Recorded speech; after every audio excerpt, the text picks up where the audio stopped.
쉽지 않은 때 어려움도 많고 경제적으로 사회적으로 대단히 혼란스럽고 또 앞으로 어떻게 될지 예측도 쉽지 않은 때 우리 마음도 기쁨이 어느덧 다 사라진 것 같고 감동되는 일도 별로 없고 짜증나는 일만 많고, 자, 이러한 때 하나님께서 우리에게 감사주의를 지키게 하셨습니다.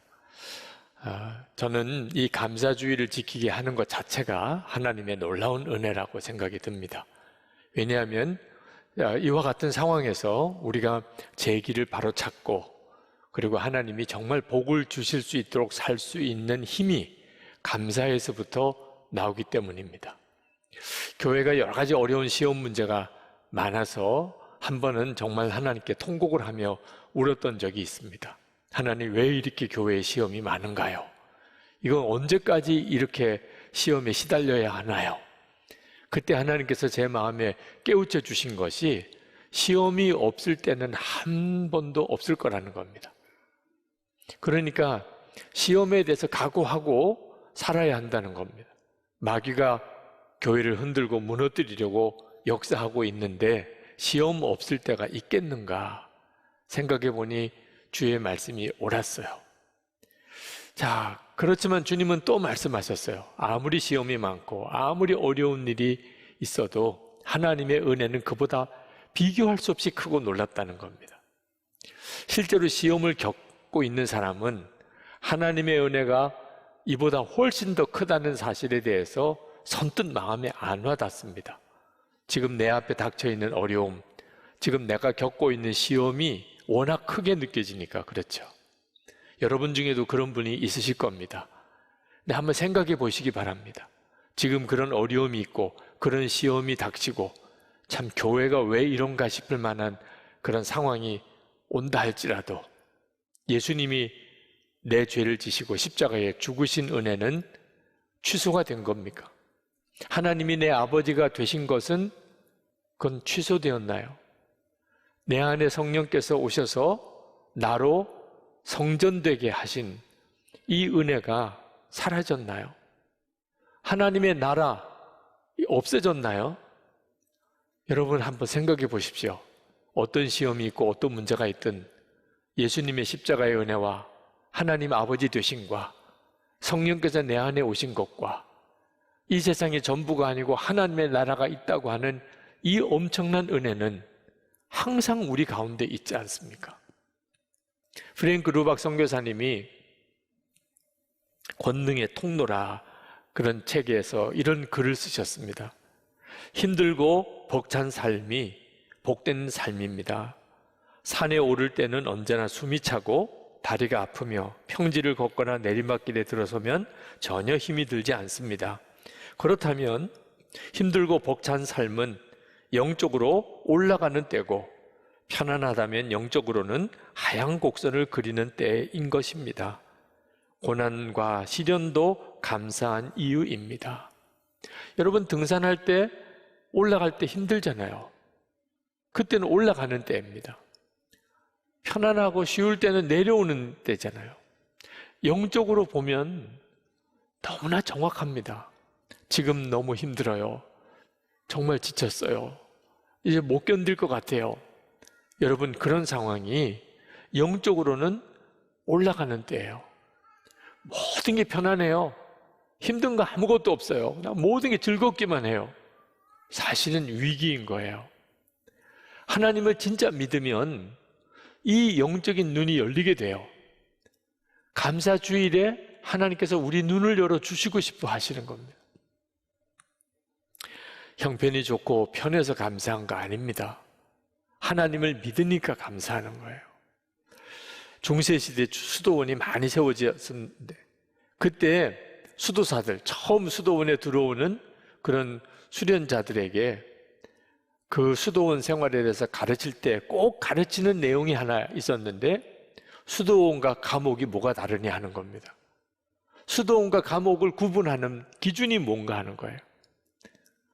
똑같은 것 같아요. 외부와 차단이 됩니다. 그리고 이제 한번 들어오면 자기가 원한다고 임의로 나갈 수도 없어요. 이제는 모든 자유가 없어요. 겉으로 보면 수도원이나 감옥이나 비슷해 보입니다. 다른 게 있다면 수도원 안에는 감사와 찬송이 있어요. 예배가 있습니다. 감옥은 불평과 원망과 낙심이 있어요. 그 점이 수도원과 감옥을 가르는 거예요. 그러니까 실제로 수도원에 있어도 불평, 원망, 낙심하고 있다면 그는 감옥 생활을 하는 겁니다. 감옥에 들어갔다 할지라도 거기서 감사와 찬송, 예배가 있으면 지금 수도원 생활을 하는 거죠.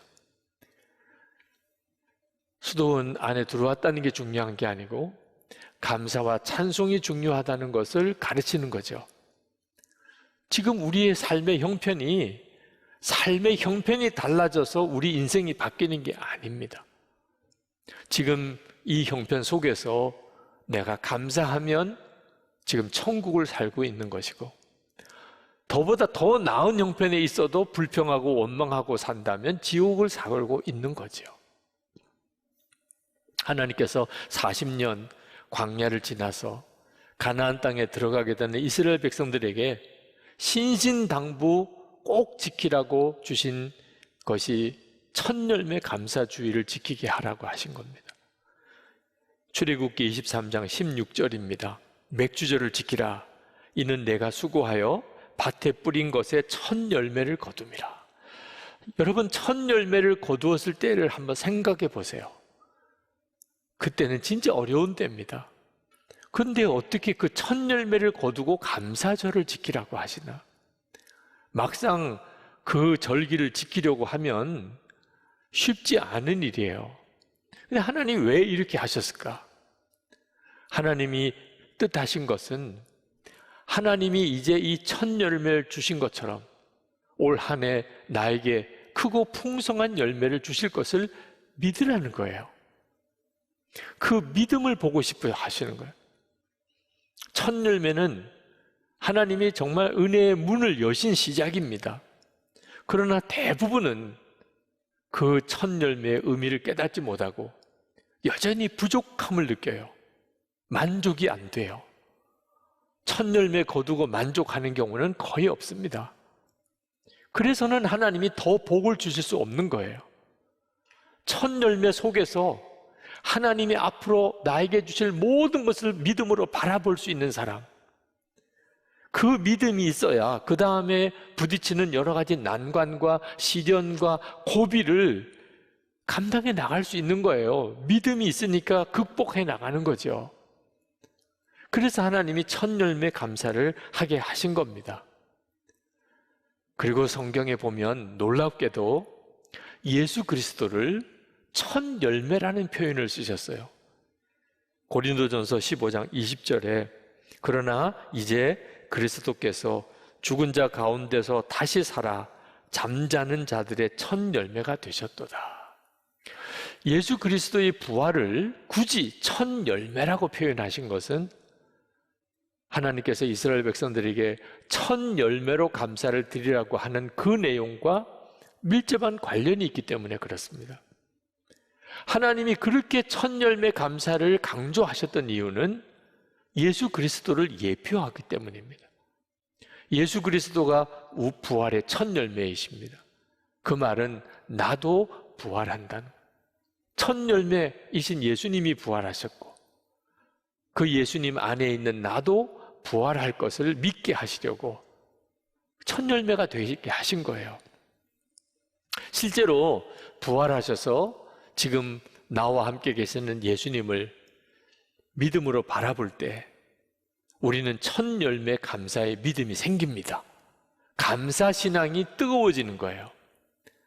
사도 바울은 사도로 부름을 받고 그는 정말 모든 것을 각오하고 희생하고 고난당하고 복음 전도자의 삶을 살았습니다.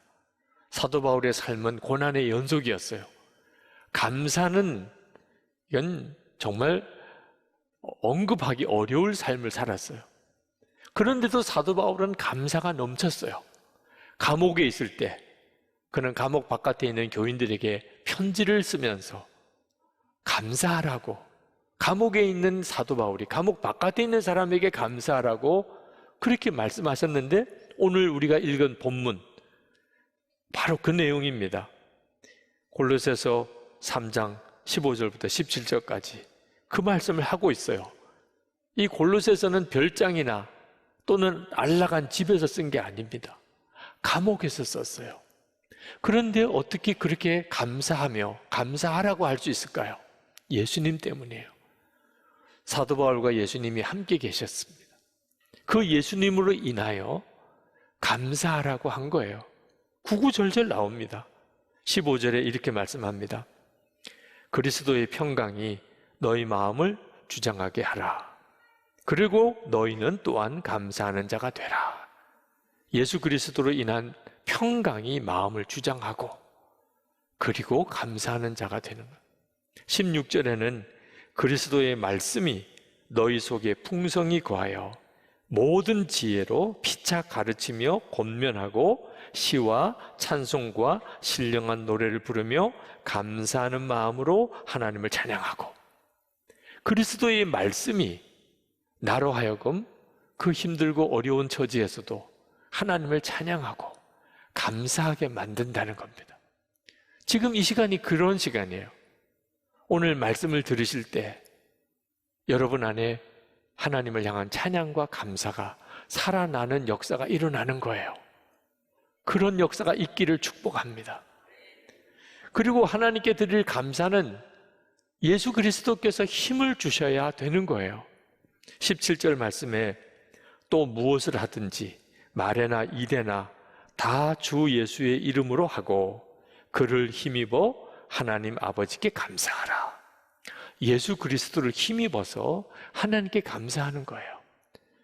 그러니까 여러분, 예수 그리스도, 부활의 첫 열매이신 예수 그리스도께서 나와 함께 계시는 것에 대해서 진짜 믿어지는 사람, 그 예수님과 동행하는 사람은 그 삶의 형편과 처지가 어떠하든지 감사하고 첫 열매 감사에 대해 눈이 열리게 되는 겁니다. 사실 올해 아직 끝나지도 않았습니다. 이제 겨우 반 지났어요. 그런데 하나님께 무슨 감사할 게 있나 싶기도 합니다. 그래서 우리에게 믿음이 필요한 거예요. 여러분, 한 해 반이 지났어요. 아직도 살아있다는 것은 여러분에게 첫 열매가 있었던 겁니다. 하나님의 공급하심, 하나님의 인도하심이 있었어요.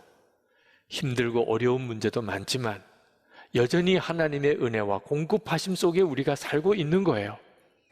첫 열매 없이 사는 사람은 한 사람도 없어요.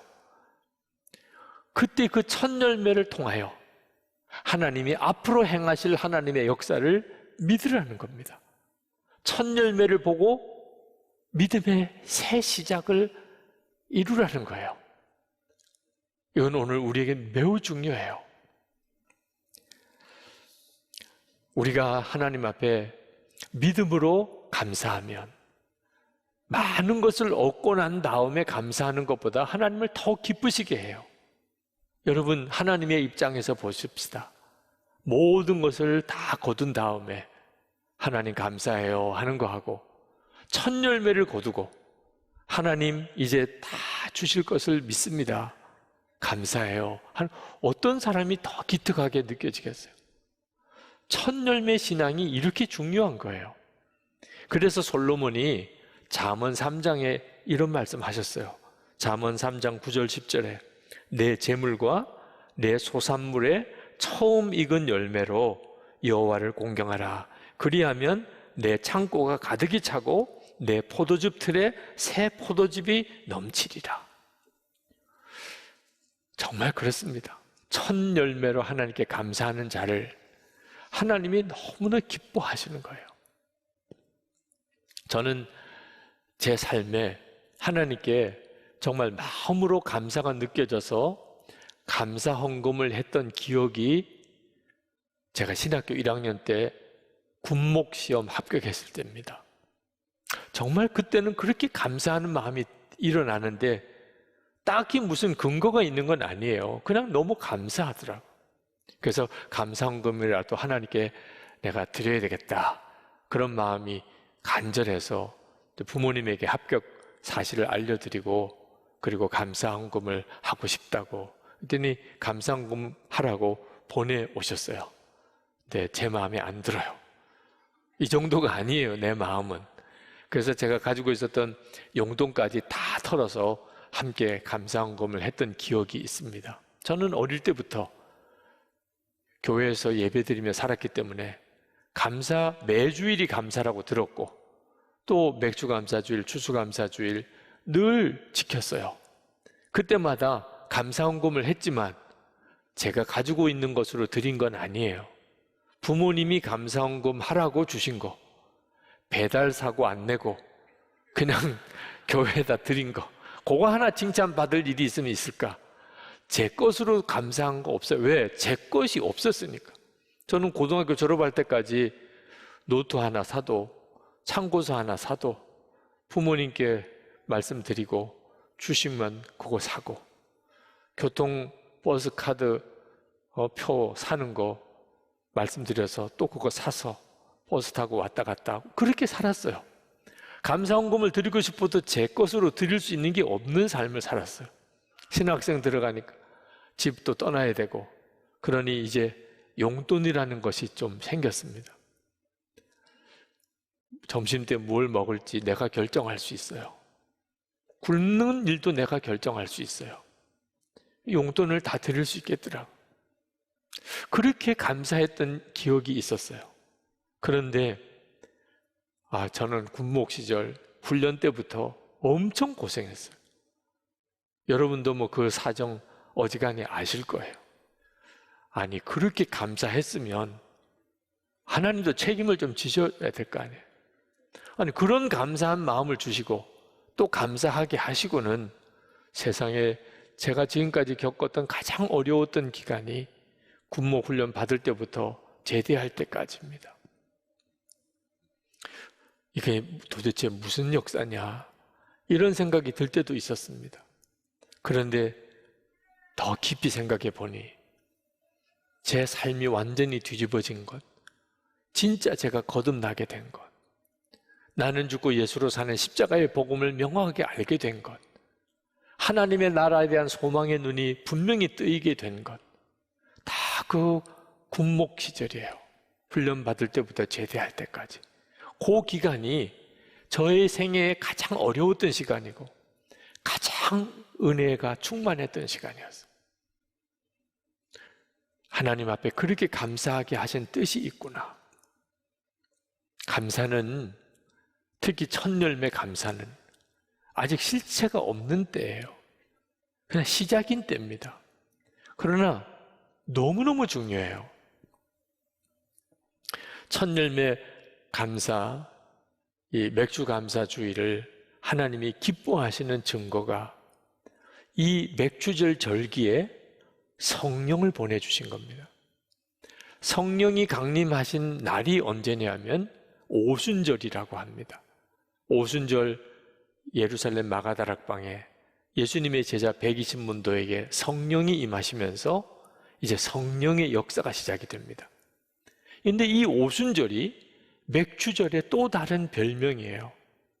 그러니까 하나님께서 이스라엘 백성들에게 첫 열매로 감사하라, 첫 열매로 감사하라, 첫 열매로 감사하라, 계속 그렇게 말씀하신 이유는 그 첫 열매 감사하는 그날 하나님이 성령을 주시기로 계획하셨기 때문입니다. 오순절도 오순절이 이름에 그렇게 성경에 나옵니다. 그 날을 하나님이 기다리신 거예요. 지금은 엄청난 성령의 역사의 시대에 우리가 살고 있습니다. 하나님께서 첫 열매로 하나님께 드리는 이 날을 얼마나 소중하게 생각하셨는가 알 수 있는 거죠. 여러분 중에 지금도 힘들고 어려운 분들이 계실 겁니다. 하나님께서 첫 열매 감사 주의를 주셨어요. 감사로 여러분의 삶을 한번 새롭게 시작해 보세요. 이건 전적으로 믿음입니다. 한 번은 영성수련회 제가 영적 책임자를 섬겼는데 비가 너무너무 왔어요. 그 영성수련회의 가장 꽃과 같은 프로그램이 밤에 야외에서 실시가 되는데 그 프로그램을 실시할 수 없는 상황이 되었습니다. 아침에 일기예보를 보니까 그 다음 날까지 비가 계속 온다는 겁니다. 준비팀들에게 기도 부탁을 했습니다. 오늘 저녁 이 프로그램 진행될 때 비가 오지 않게 해주기를 기도합시다. 그리고 오전 집회를 하는데 찬양하는 시간에 주님이 저에게 말씀하시는 것 같아요. 너가 지금 이렇게 나를 찬양하는데 오늘 밤에 만약에 비가 계속 내려서 야외 프로그램 할 수 없는 그때도 너가 나를 찬양할 수 있겠느냐. 마음이 이렇게 다 무겁더라고요. 그러면 안 돼요. 이렇게 고백을 드리려고 그러다가 하나님을 찬양하는데 조건이 있을 수 있나요? 이렇게 해주면 찬양하고 저렇게 하면 찬양 안 하겠다고 할 수 있나요? 사드락 메삭 아벳느고가 그리 아니하실지라도의 신앙을 가졌잖아요. 하나님은 하나님이신 거예요. 하나님은 이렇게 저렇게 다 하실 수 있는 권한이 있으세요. 하나님, 오늘 밤에 계속 비가 올지라도 하나님은 마땅히 찬양 받으실 분입니다. 그렇게 고백을 드리고 예배가 끝나고 우리 준비팀이 다시 모였을 때 그 이야기를 드렸어요. 하나님은 이렇게 하셔도 하나님이고 저렇게 하셔도 하나님이라. 오늘 밤에 계속 비가 올지라도 우리는 마땅히 하나님을 찬양할 뿐이라. 예수 우리 왕이여, 그 찬양을 몇 번을 불렀어요. 그때 우리의 마음에 믿음이 뜨겁게 일어나는 것을 느꼈습니다. 하나님은 우리와 함께 계신다. 참 놀라운 일이었어요. 비는 바깥에 계속 쏟아지고 있는데 하나님은 우리와 함께 계신다. 그리고 이제 점심 식사를 하고 잠깐 숙소로 가려고 나오는데 그 로비 바깥에 운동장에 준비 팀원들 몇 명이 나가서 그 비를 맞으면서 야외 프로그램 준비를 하고 있는 거예요. 그 모습을 보는데 눈물이 확 쏟아지더라고요. 그건 전적으로 믿음이에요. 하나님을 믿는 믿음. 비는 쏟아지는데 그래도 하나님이 비를 그치게 하시면 준비가 되어야 그 프로그램도 진행이 되니까. 옆에 보니까 우리 팀원들이 그 장면을 보는 분들이 다 울고 계시더라. 우리가 진짜 믿음으로 사는 사람을 보면요, 감동이 돼요. 진짜 믿는 사람을 보면 눈물이 나요. 누구나 그럴 거예요. 그때 하나님께 기도를 했어요. 하나님, 저들을 보시죠. 저들을 보시잖아요. 근데 밤에 정말 딱 그 시간에 비가 그쳤어요. 비가 그쳤다는 소식을 전해주면서 그러면 우리 바로 바깥으로 그날 저녁 집회를 위한 야외 프로그램을 실시를 했습니다. 딱 끝날 때까지만 비가 안 왔어요. 만약에 준비를 안 해놨다면 비가 그쳐도 우리는 속수무책이었어요. 준비를 했으니까 나갈 수 있었던 거죠. 여러분, 이 첫 열매 감사는 믿음이에요. 하나님을 믿는 거예요. 지금 내게 주어진 첫 열매는 너무 작아요. 그래도 여러분, 하나님이 하신 거예요. 우리를 먹이고 입히고 살리는 건 모든 것은 하나님이 주신 거예요. 그렇다면 하나님께 마땅히 믿음으로 감사하는 거예요. 이 시간에 여러분 모두의 삶 속에 정말 하나님의 살아계심의 증거가 있기를, 여러분이 다 그 증인이 되기를 축복합니다. 씨앗처럼 작아 보여도 생명만 있으면 엄청난 열매가 맺어져요. 큰 나무가 됩니다. 하나님의 역사를 우리가 다 한번 경험해 봅시다. 오늘도 첫 열매 감사로 하나님께 영광을 돌립시다.